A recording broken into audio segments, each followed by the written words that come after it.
பெருசு அவனுங்களை விட மாட்டேன் பெருசு. யார் என்னன்னு ஸ்கெட்ச் போட்டு அவனுங்களை தூக்காம விட மாட்டேன்.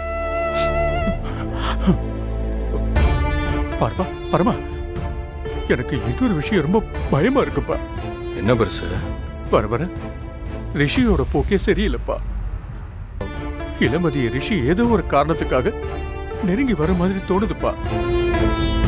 எனக்கு அது சரியா படலப்பா. அதான்ப்பா. ஏன் அப்படி சொல்ற?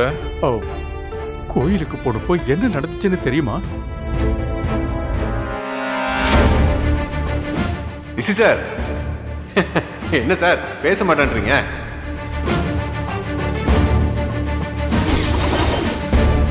இளமதியோட அப்பா அம்மாவோட ஜாலியா டூர் போயிட்டீங்க. அட, இது நம்ம புதுசா கண்டுபிடிச்ச மாதிரி பேசிட்டு இருக்க. அந்த ரிஷிக்கும் சண்முகத்துக்கும் நல்ல அண்டர்ஸ்டாண்டிங் இருக்குங்கிறது எனக்கு எப்பவோ தெரியுமே. எனக்கு என்னமோ அந்த சண்முகத்தையே இந்த ரிஷி தான் கொண்டு வந்து உள்ள விட்டு கலாட்டா பண்ணிருப்பானோன்னு தோணுது.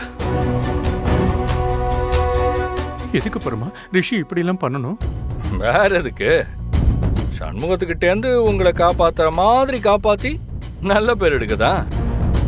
அப்போதானே ரிஷி நல்லவன்னு இளமதியும் நம்புவா.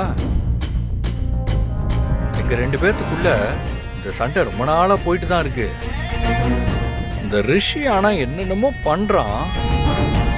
ஒரு நாளைக்கு எல்லாத்தையுமே கண்டுபிடிச்சு அவனுக்கு ஆப்படிக்காம விட மாட்டேன் பெருசு.